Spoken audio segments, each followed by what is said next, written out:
So scientists, so there are many different specialists who look at different natural hazards. For example, we have volcanologists that look at volcanoes and volcanic hazards, such as myself.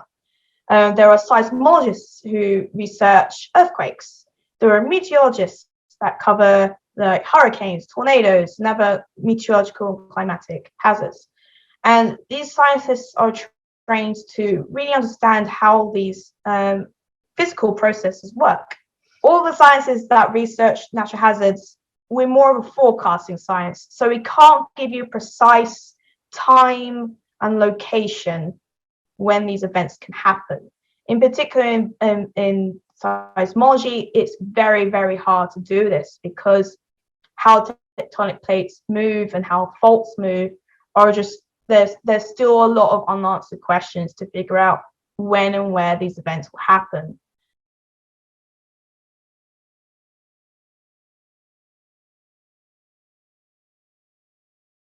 Disaster management is the practice of preparing, mitigating, responding, recovering, and adapting to natural hazard processes or human-related events that either threaten or cause disaster. It can be earthquake drills and trainings. Buildings can be constructed a certain way. For example, in Japan, their buildings are designed that can be more flexible and kind of like sway with like earthquake vibrations. So not to collapse, but to more actually withstand those vibrations. Usually in disaster management, we want to go towards kind of like lessons learned, like what did we learn, what failed in this disaster, and then what can we do better to adapt and prepare ourselves for another events that may happen in the future.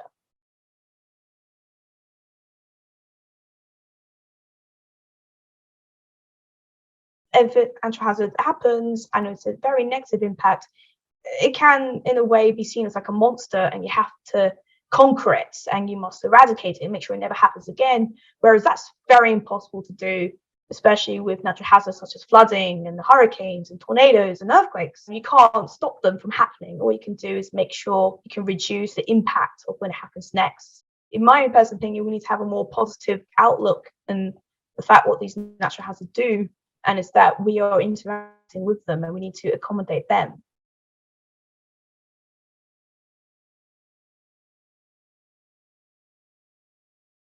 What I noticed with this print is that I can see something called social capital happening. So in social capital, in disaster context, is the measure of confidence that contribution freely given will be returned in kind. In this case, it could become in forms of like a social network you create and a social cohesion you create through various activities, through just day-to-day life, people coming together to help one another through that cooperation.